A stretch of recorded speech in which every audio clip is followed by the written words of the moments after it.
live, Courtney. Thank you so much for joining us. We are the Washington Progressive Party, and we are here today to talk about election integrity and the secret ballot. Here with us today is Courtney and Tyler with Director of Fair Vote Washington, Lisa Aero, Executive Director of the Equal Vote Coalition, Sarah Wolk, and candidate for Secretary of State, Gentry Lang. Thank you all so much for being here today. And a short word about our revolution. We are an organization challenging the power of the two-party system and prioritizing the needs of our people and our planet. With your support, we are building a national grassroots movement with local groups powerful enough to win progressive issue fights, elect progressive champions, transform our political system, and get big money out of politics. Thank you for joining us. Courtney?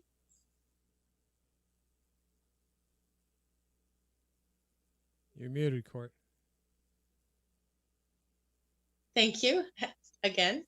I'm Courtney Love, and Tyler and I will be speaking with Lisa Aero from the Director of Fair Vote Washington.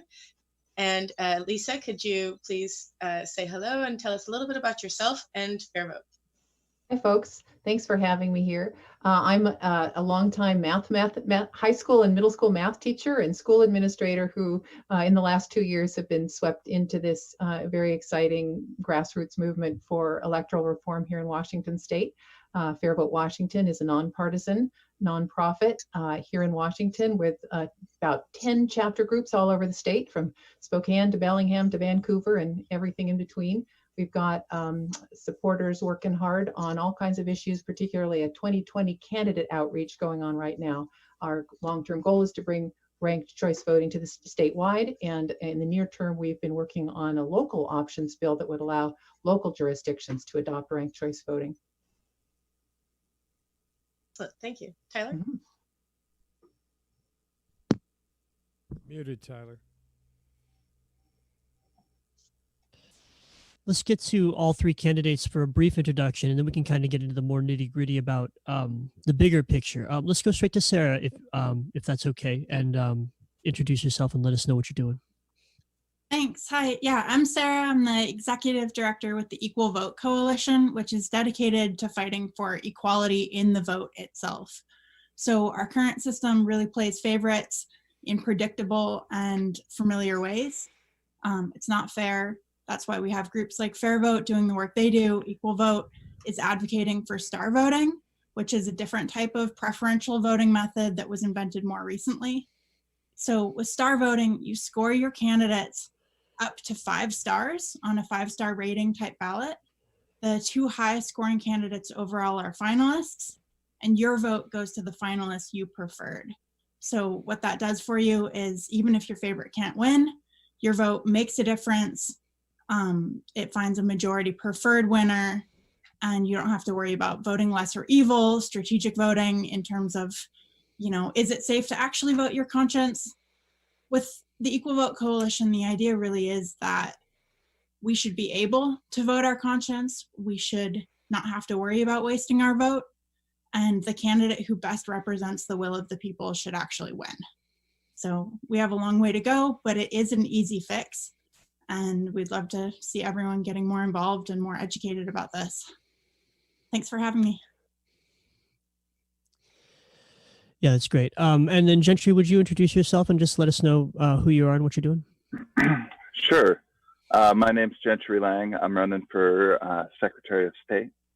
The Secretary of State is the chief voting officer in the state of Washington. And so it's probably the best place to run for voting integrity issues. One of my biggest issues is getting private companies out of our voting count process. Proprietary software that's been used now for more than a decade all around the country. Is still here in Washington, people think that a vote by mail somehow circumvents the machines, but it's still fed into the computers in the end. So yeah, that's what I'm here to talk about, that and the secret ballot, of course. Great. So let's cycle back. One of the ideas here is that anybody who's watching this should have a real thorough understanding of what we're talking about here. I'll briefly outline what we're dealing with. First past the post is our current election system. We're specifically in the top two primary, and it has a spoiler effect. Everybody knows that when a Green Party candidate runs, everybody's telling them you shouldn't run because you're going to get the other side elected. So it totally crushes any attempt to build something other than what's already there, and basically is antithetical to any kind of diversity within the voting spectrum, hence the two-party system. So in a moment here, let's go back to Lisa. And Lisa, if you could give us your pitch about what RCV is, ranked choice voting, what is an alternative to first past the post voting. I'd love you to just give us your big, your medium-sized pitch for what exactly this is, so that people can really dig into the understanding of what this system looks like and how it works. Sure. Thanks, Tyler. Ranked choice voting is just as simple as it sounds, a very simple change to the way we vote. Instead of limiting you to making just one choice when you vote, you get to rank your choices, as many as you like. First choice, second choice, third choice, and so on. That way, if your first choice doesn't have enough support to win, your vote can still count for your backup choice, your next choice. We're used to ranking our choices all the time when we make decisions in life. I went to the grocery store this morning. I was looking for some, my favorite kind of apple, the kanzi apple I've just found, and they were out. So I went for my second choice instead. So it's intuitive. We do it all the time. Benefits of voting this way are substantial. Some of the top ones that we find here in Washington. First, just voters intuitively understand that they have more voice and more say in an election when they have an opportunity to rank their choices instead of just being limited to one.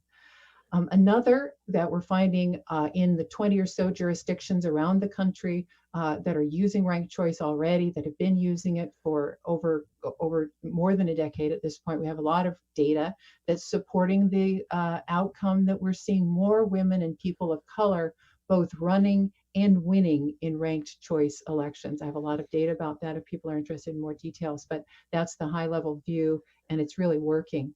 We're also seeing much more positive campaigns, more issues focused civil campaigning, as candidates realize that it's not sufficient to just focus their message on their narrow base of first choice supporters. They actually want to talk to all the voters because they want to get second and third choice support from voters who will be voting for other candidates in first place. So they don't want to alienate those voters. So the best strategy to win a ranked choice election from a candidate's perspective is to stay focused on the issues, stay civil, and speak to all voters. So those are also another, I'll add just one more benefit of ranked choice that we're seeing is it does mitigate the role of money. We're seeing more candidates winning elections who are not necessarily the best funded campaigns. So that's also an encouraging result. And part of the reason that comes is that you don't need to have primary elections when you use a ranked choice. You can you can eliminate low turnout primaries, have all the voters show up for a single high turnout election where all voices matter. Great. Thank you so much for your work. Sure. So, and then next, let's go move on to Sarah, and give us. I want an in-depth explanation here. I want everybody, myself included, to be able to understand exactly how star voting works, and you can include how it differs from RCV if you like, so that we have a real good idea of what you guys are pitching as the alternative to first past the post. Sarah. Muted now. Sarah, can you unmute? Oh yeah, sorry. So as I was saying earlier, ranked choice voting and star voting movements really have the same goals. We're in consensus that our current system really is the bottom of the barrel, and the science is pretty unanimous on that. In terms of representative outcomes, we can do better. So both star voting and ranked choice voting offer a preferential style ballot where you can show who you prefer to who your first choice is, who your second choice is. Both star voting and ranked choice voting, I think, help with polarization, help lead to more diverse outcomes, help make underdog or third-party candidates feel like they can run without or with less fear of being a spoiler. And if you want to, before I go into more depth on comparing the two, those are the things we have in common. And star voting and ranked choice can both be used for single winner elections, for multi-winner elections, or proportional representation elections, which I think we'll get more into proportional later. But if you want to cut to the first slide I had that just explains how star voting works, I'll go into that.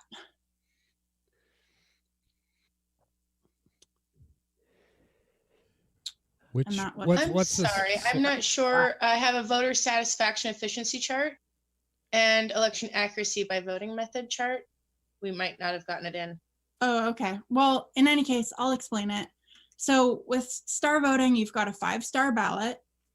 You can give scores anywhere from 0 for no support all the way up to 5 stars for full support. And then for candidates who are pretty good, but they're not your favorite, 4 stars, 3 stars. If somebody's better than your worst case scenario, but you really wouldn't support them unless it came down to it. With star voting, you can give them 1 star. So that's a big difference right there. I think we're all very familiar with ranking candidates. We're very familiar with rating things like the 5-star rating. And if you want to just take down the slides for this, because I'm not talking about any of that right now. But yeah, so with star voting, the ballot is very simple. It's just a 5-star ballot. Everyone's familiar with it. But 5-star ratings allow us to show not just preference order, but level of support. How much or how little do I like these candidates? And that is information that can be relevant, especially when we have races with 3 candidates, 4 candidates, 5 candidates, 25 candidates, like we had, I think, a recent Washington and Oregon election with candidates up in the 20s. So with our current system, as Tyler explained, there's a real flaw called the spoiler effect. And that means that the more candidates you have on your side, the more of a disadvantage you're at as a voter. And that has very real consequences. We see politicos kind of primarying their own races, saying, you know, we shouldn't both run because we'll split the vote. So it really hurts voter choice. And star voting really goes a long way to not just address this, not just band-aid it, but to actually solve that problem. So with star voting, it eliminates the spoiler effect 100% completely. It ensures that no data is wasted. All data on the ballot is counted, and really produces much more representative results because of that. So if you do want to go to that chart with the ranked choice and star voting side by side, I can speak to that a little. Thank you. Yeah, so one of the things with ranked choice voting is it was invented about 100 years ago, 150 years ago. And it was invented kind of as a workaround to help tabulate a ranked ballot in a way that was less complex. But in order to make it less complex, the way that ranked choice voting is done is you count just the first choice votes and eliminate the person in last choice, in last place. And that sounds really great, but in practice, it can do a couple of things. You can ignore second place and third place rankings that actually were really relevant if you have a candidate who was really broadly supported. And it can lead to non-representative outcomes because of that. So star voting was really invented to address a lot of the criticisms of ranked choice voting, also a few in terms of implementation, election integrity, election security. Star voting offers a number of advantages. And yeah, so here in Oregon, it's really been leading the conversation for the last 4 or 5 years, and it's really getting national and international attention as well. for really topping the charts in terms of solving these problems once and for all. Great. Thank you for your work. Yeah, I'd like to go to Gentry next. Now, Gentry, I know that your take on this is that we have to solve a bunch of other stuff before we're ever going to get to things like alternative voting styles. But I want to hear from you directly about the big picture on election integrity. And I know that you're all about open source software, and I know that you're a proponent of proportional representation. But from a person who has studied election integrity for however long it is, I know it's a long time. Can you tell me, how are we going to do this? How are obviously I'd like to see you get elected to make some changes, but I also understand that the Secretary of State position, if I understand correctly, is not where you would pass RCV or star voting. You would actually do that in the legislature. So I know this is kind of a big, complex ball of wax, but I'd just like you to speak to the whole ball of wax, if you would, as a person who's running to make change in probably the most significant election integrity seat in the state of Washington.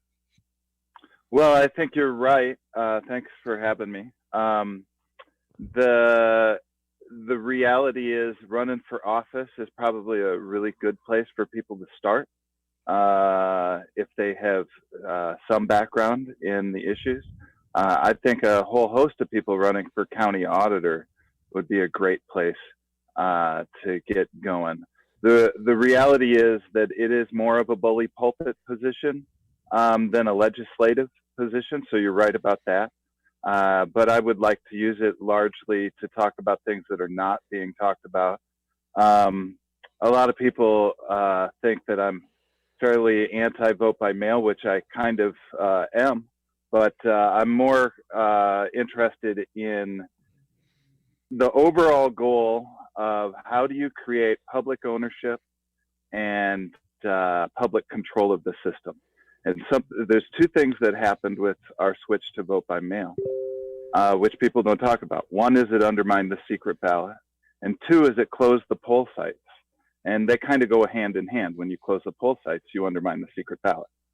And so we went from somewhere around 2,500 sites to about 1+ per county. So we went to 2,500 basically to 1 that you can use in your whole county. So a lot of these things go hand in hand, but I think where it comes back, the whole ball of wax comes back, is where is your public ownership and control, and where is it being taken away from you?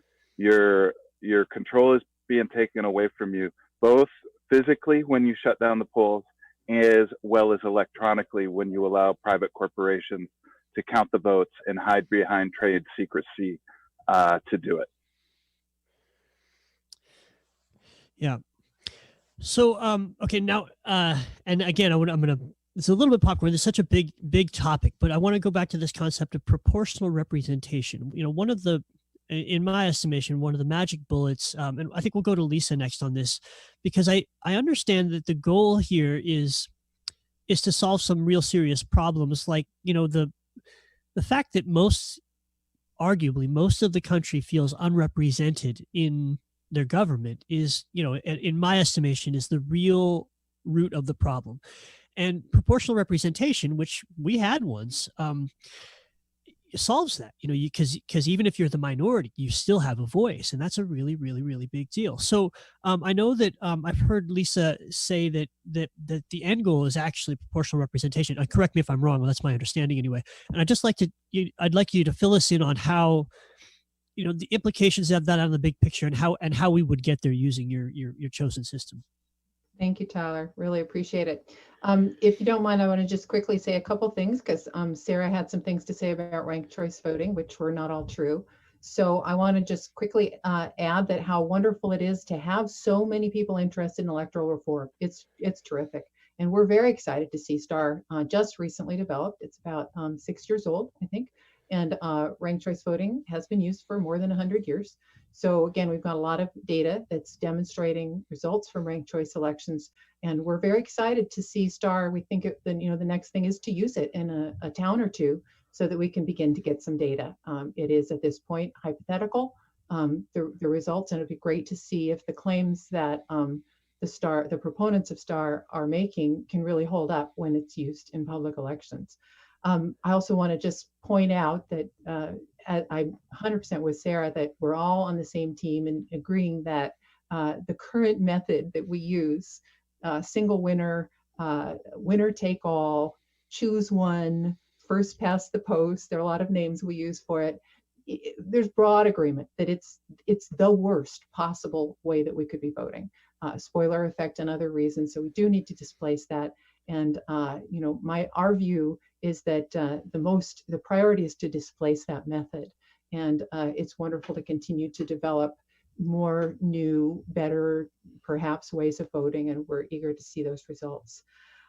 So with respect to proportional, did I also say that there's no perfect voting method, right? Every single one has their weaknesses. So that's also important to acknowledge. So proportional representation is just a really simple idea. I love the quote that I forgot the name of the fellow who said it back in France about 100 years ago, and his name is escaping me at the moment. But simple idea: the right to decision rests with the majority, but the right to representation belongs to all of us. So right now, the way we choose, for example, in a typical city in Washington State, city council members, let's say, with each city council member elected in a separate single winner race, where if you have 50% of the votes in the city, you can elect the person who's running for position number one. Similarly, the same 51% of the voters can choose the person who's running for position number two. And on down the line, with the result that 51% of the voters can choose every seat, can have all the representation. So 51% of the vote in our system can lead to 100% of the seats, which, as we see, leaves out a whole lot of people. So if you're part of a group, let's say it's a political group, or a racial ethnic group, or an issues focused group, if you've got 40% of the vote, let's say, in your town or in your county, it gets you no representation right now on the council. So a simple change to using a ranked ballot, same ranked choice process that I described earlier, ranked choice voting can yield, when it's used in its multi-winner form, will have the result that if 40% of the voters has a certain preferred candidate, then, or a certain preferred set of candidates, then they can achieve that representation, about 40% of the seats on the body. So yeah, that's the simple idea behind proportional representation. So given that there will continue to be single winner races, mayor, governor, auditor, all kinds of races where we're choosing a single winner, we need single winner ranked choice voting for those. And again, with the very same ballot for the voter doesn't experience any difference between a ranked ballot that's choosing a single winner or a ranked ballot that's going to choose multiple winners for a city council or a body, an elected body, port commission, county council, could be the state legislature also. And again, that simple idea of using a ranked ballot will result in proportional outcomes for those elected bodies. So if your group has 30% of the vote, you'll get 30% of the seats. If your group has 60% of the vote, you should have a majority of the seats, but not all of them. You'll get about 60% of the seats, proportional to the share of the electorate. That's a simple idea. Awesome.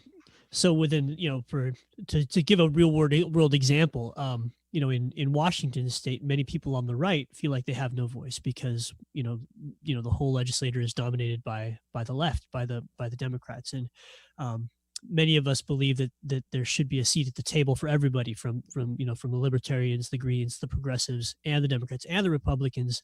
And this is what we're moving towards. So in a moment, we'll go to Sarah next. And, if there's any responses that's appropriate, I'd be curious to know how star voting would figure into proportional representation. And I'd also like to talk about the top two, because I know you're in Oregon where the top two exists. And I think I'm not sure if I'm putting too many questions in one, but I'd like to talk about with all of you, and we'll open up the floor here in a moment, about about what the world would look like if we actually beat the top two. But first, Sarah, I'll give you a chance to respond and just tell us about proportional representation as it relates to star voting. Sure. Yeah. And Lisa, you explained it really well. The basic idea is that if you have a quarter of the voters, you should have a quarter of the seats on a council. And obviously that's a really great goal. That's the type of thing that brings great ideas to the table. And for star voting, it really works pretty much the same as for ranked choice voting in terms of the voter perspective. You use the same ballot, it's just counted differently. And that's where proportional representation becomes like a very in-depth topic, probably more in-depth than we want to cover here. But basically, the votes, either with ranked choice voting or with star voting, are counted using an algorithm that really kind of reweights or transfers people's votes around depending on if they've already gotten somebody elected or if they haven't been represented yet. So with star voting, it kind of follows almost like a philosophy as if you were hiring somebody for the job, and each of us in this conversation had, say, $10 to put in on hiring the person or the couple of people. So if I've already gotten somebody elected to the first seat, then I've already spent some of my vote. If I'm not represented yet, then I haven't spent any of my vote. So the Equal Vote Coalition convened a committee a couple of years back to do a really in-depth study of proportional representation, because it's done differently all around the world. A lot of places do it by political party, which kind of guarantees almost a quota of representation party-wise. But that has some drawbacks and really isn't being proposed in the United States because it increases partisanship. And I think a lot of us can say right now, the two-party system in America is very toxic and increasing polarization. Even if we do increase the spectrum of polarization, that's not the direction we want to go. So the type of proportional that star voting or ranked choice voting is putting forward is not based on party. It's more based on ideology or faction. So it's kind of up to the voters to determine who they want to vote for and what type of representation that looks like.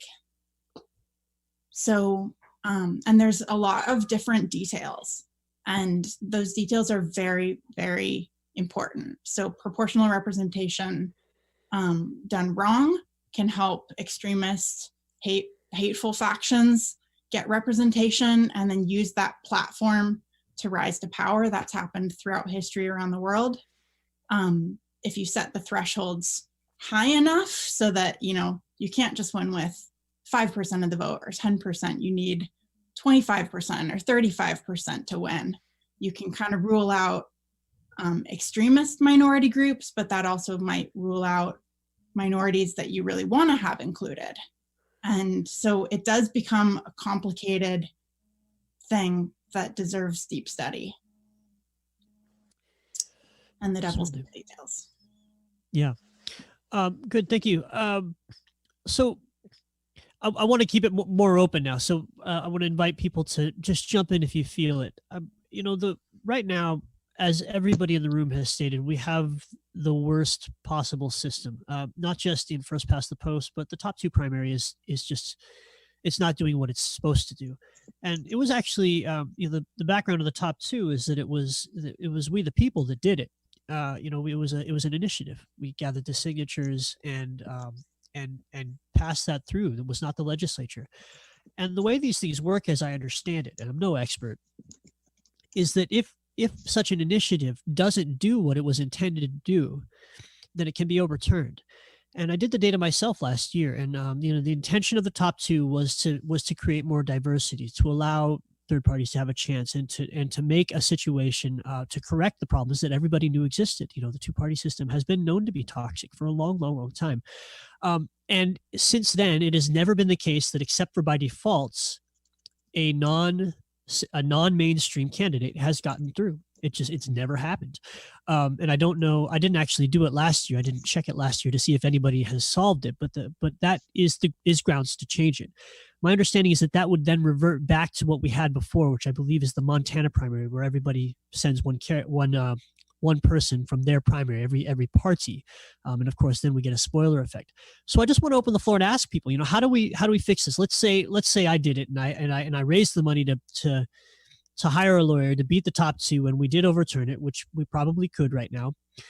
How do we then have it not be chaos and have it move forward in a positive way? What's it going to take? Yeah. Anybody? Just briefly on that. So Oregon uses top two for most of its local races in a lot of the bigger counties. Washington uses it statewide and mandates it. So Washington has a law about that all elections need to be done with a general primary or a primary and then a top two general election. And that means that legally ranked choice voting is illegal. You can't change the system to ranked choice voting without repealing that law first. And so I think in terms of a tactical move for the movement, I know Fair Vote has been working on that for years. That's something that we've offered to coalition on, is taking down that top two mandate and actually legalizing preferential voting systems. So again, like you said, the top two exists because our current choose one only voting method is only accurate with two candidates in the race. With more than two candidates, you end up with vote splitting, spoilers, and non-representative outcomes. Ranked choice voting really does mitigate that, particularly if the third or fourth candidate is non-viable. But if there's a viable third candidate or fourth candidate or multi-candidate election, that's where you can still have spoilers with ranked choice voting. And that's the big reason why star voting was invented. That's probably the big place where Sarah and I disagree. And again, we don't have time to really go into the details of that distinction in this time. But again, just to say, it'll be great to see star actually get a chance to get tried in a town somewhere, just even one public election, to get some data so we can see if the claims that the star proponents are making. So for the moment, what we are seeing is that ranked choice voting is solving the spoiler effect, absolutely is solving it in hundreds of ranked choice elections that have happened in the last 15, 20 years in this country. In again, something like 20 jurisdictions that are using it. So it absolutely, Tyler, is allowing there to be a large field of candidates. So voters have plenty of choices. And then out of that large field comes the candidate supported by the majority of the voters. So we don't need to winnow the field to the top two in order to ensure a majority winner like we do right now in Washington. And the local options bill that we have worked on for two sessions in the legislature, we're coming up on the third, is definitely getting support. We're encouraged at the prospect of passing that.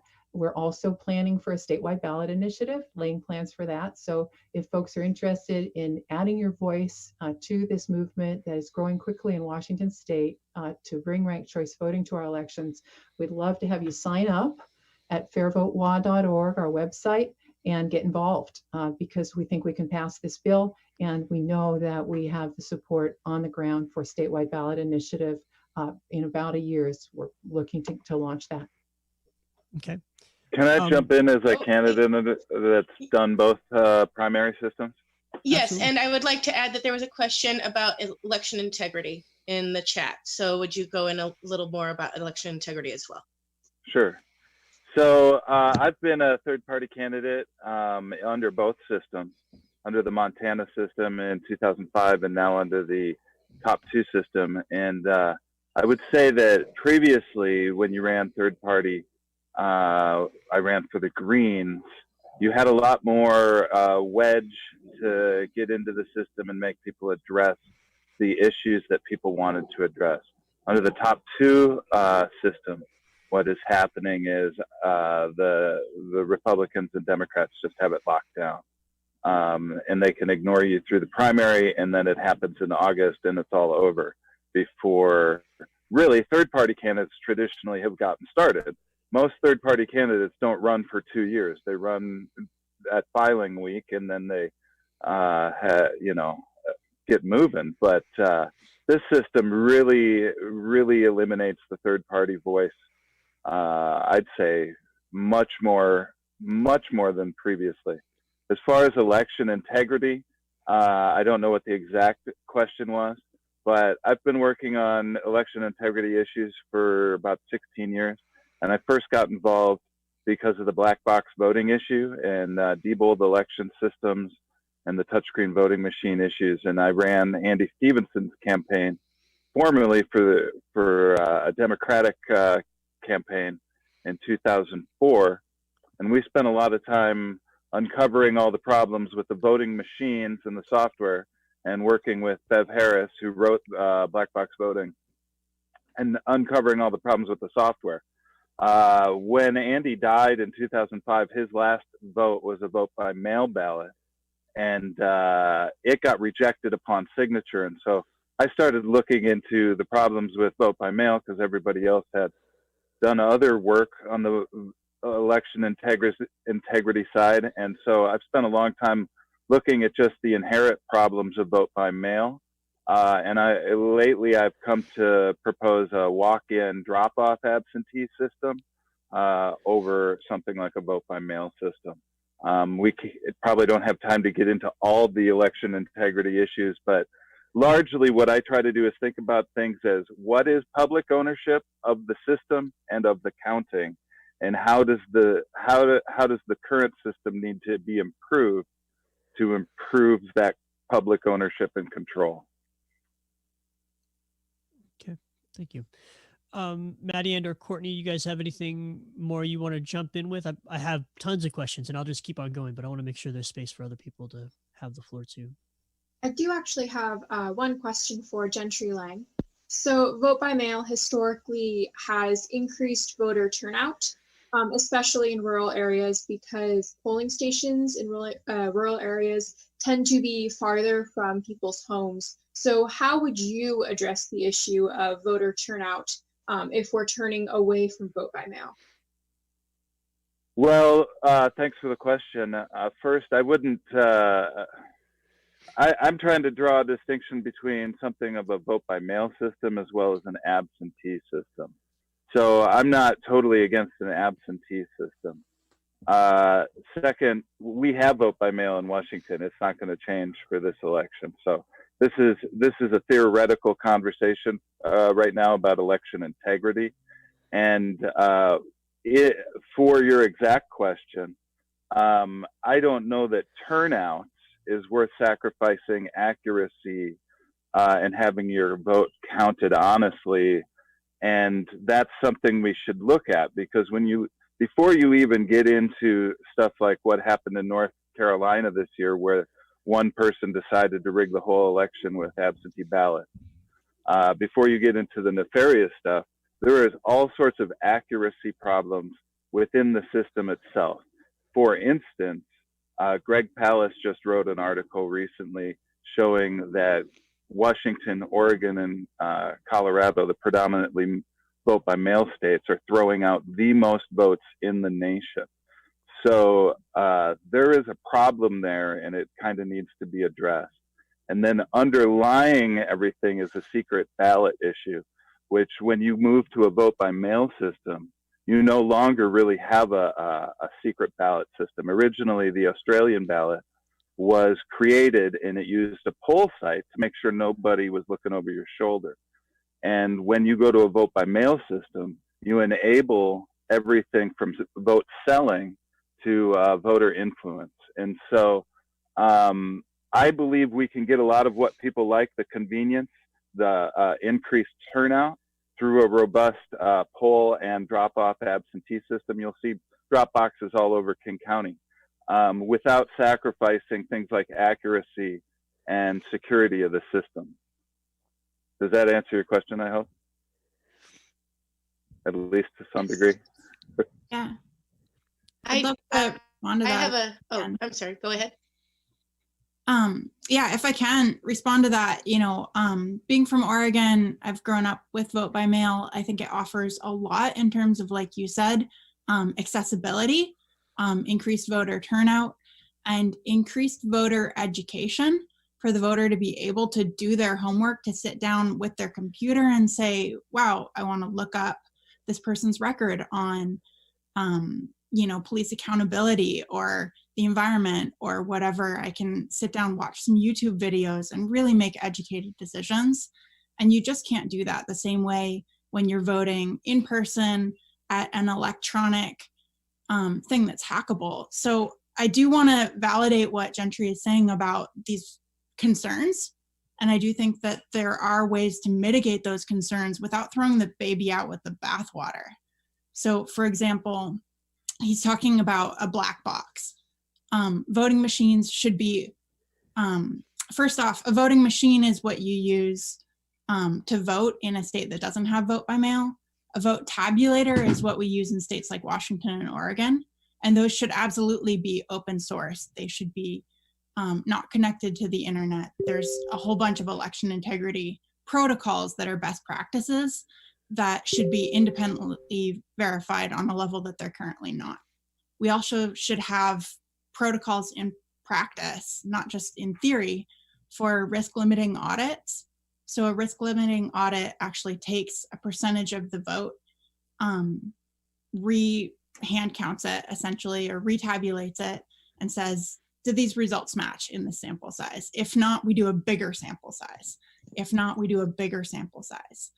And star voting is uniquely compatible with that in a way that ranked choice voting isn't. With ranked choice voting, because you have to count all of the first place votes before you determine which second and third choice votes are relevant, you're not able to do a local ballot count or a local subset of a ballot count. So there are kind of workarounds to that, but in my opinion, not ones that don't sacrifice some election integrity and chain of custody in the process. I think it's wonderful that star voting has such a passionate advocate in you, Sarah, and I look forward to the results that come when you begin to get some actual data on its use, and the need to centralize the count for ranked choice voting has been easily solved by more than 20 jurisdictions that are using it around the country. I did, if I could, just for a quick moment, Tyler, I wanted to highlight a pretty exciting situation here in Washington State around proportional representation and ranked choice voting, and that's unfolding right now in Yakima County, where there has been the first ever invoking of the brand new Washington Voting Rights Act in a challenge letter this last January that was sent to the Yakima County Council on behalf of One America and the Campaign Legal Center and plaintiffs in the county.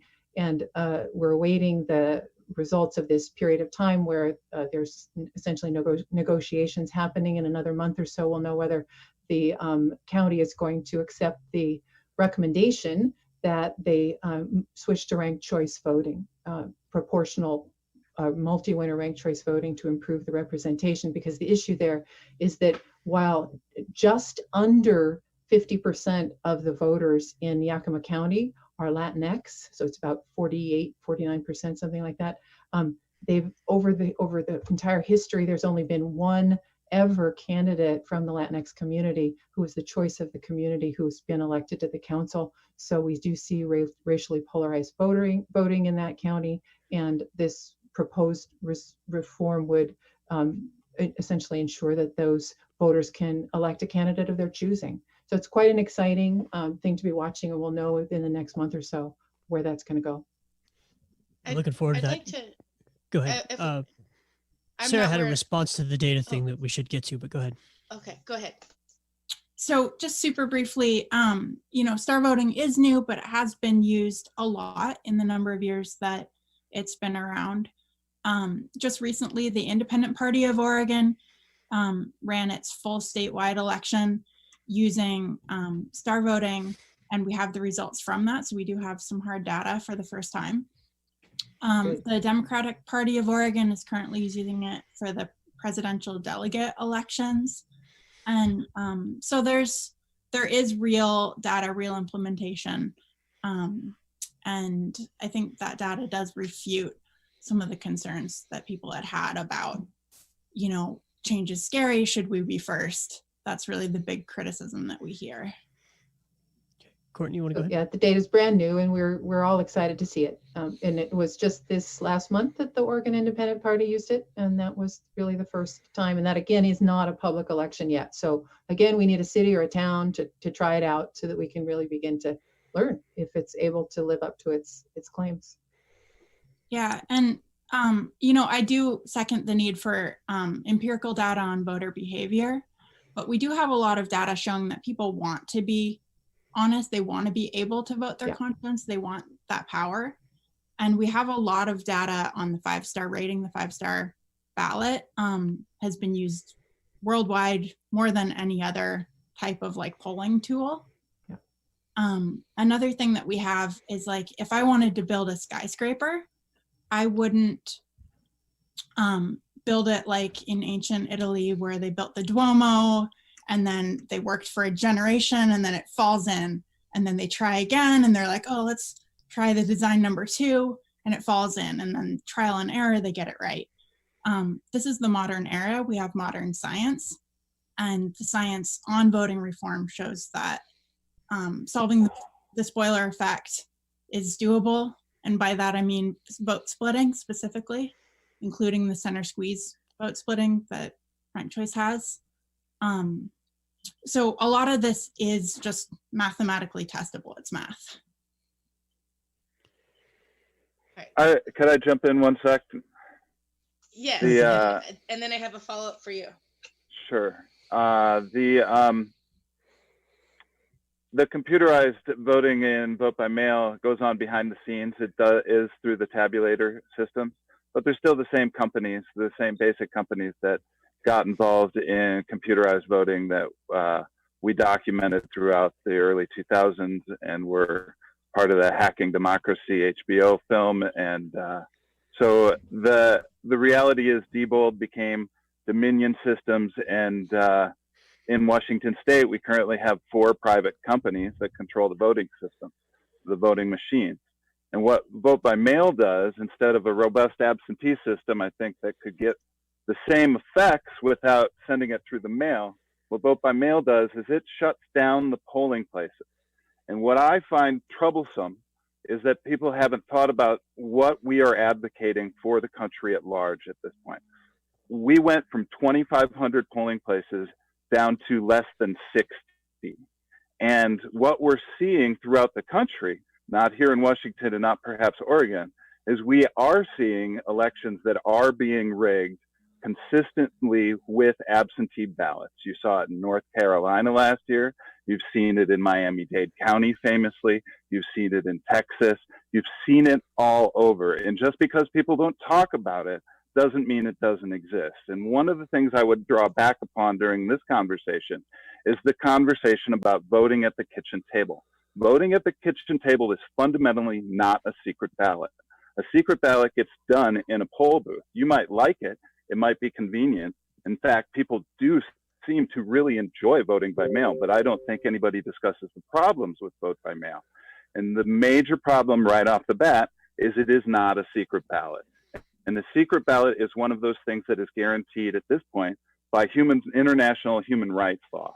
And if you look at the article on Human Rights Convention, Article 21, Article 23, you will see that when you get to a vote by mail, you're undermining a secret ballot, and now you're even breaking international law at this point by undermining a secret ballot. But I find it very funny that nobody, even in knowledgeable discussions such as this, have even asked themselves the question, what are we doing to the secret ballot at this point? Courtney, you had a follow-up? Well, I want to integrate what I was going to ask earlier with some of the, this year in Washington, we had a party declaration on the outside of our primary ballot. And I think over 70,000 ballots were discarded because of that people didn't want to mark that ballot. I see that as a privacy violation as well. And then, do you have a willingness to, so Washington has vote by mail, but right now we're looking at a national issue where there aren't vote by mail and the absentee ballots aren't as readily available. In this time of I hate it so much. concern for pandemic illness, how do you think the national discussion, what would the national plan be to ensure health and voting? What if Trump said, how would you do it? How would you do it? In terms of the national conversation, I think that instead of having a conversation about pushing to vote by mail, which is both physically and legislatively not going to happen by November, I would be telling people, one, wear masks, set up the amount of time you need to vote. I would not be at this point trying to frighten people from voting. I think that's been the overarching message at this point, is to frighten people of voting in fall, in November. And I think that it will depress turnout. I'm on the outside on that.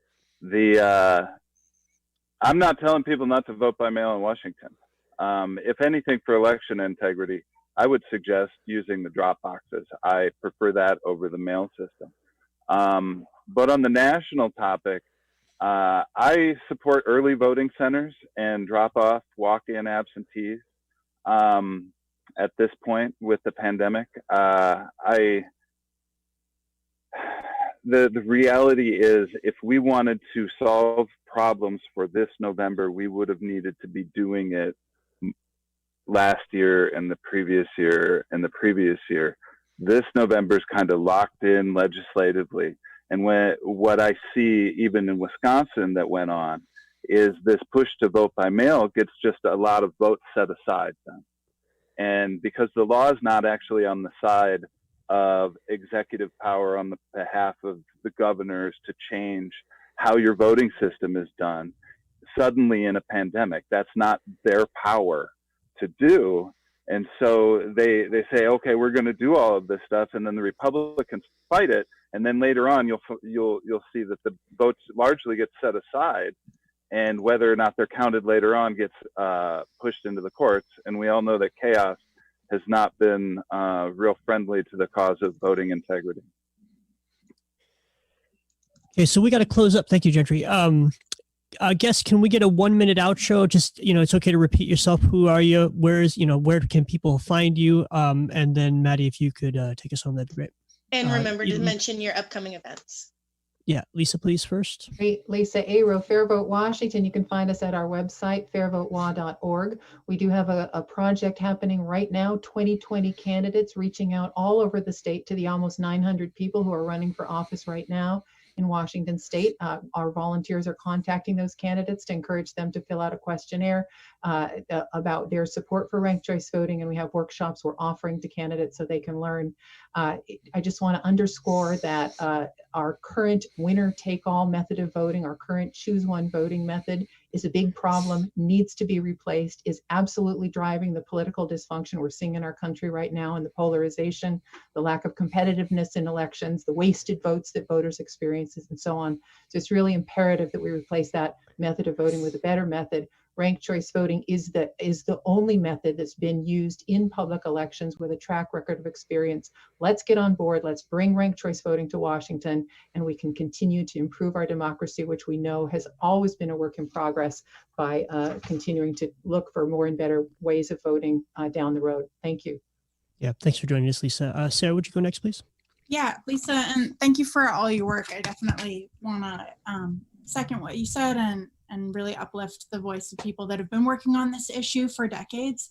Star voting is the newer option on the block, and we really feel that it goes further in terms of offering equality in the vote so that the voting system doesn't play favorites, doesn't advantage some types of voters over others.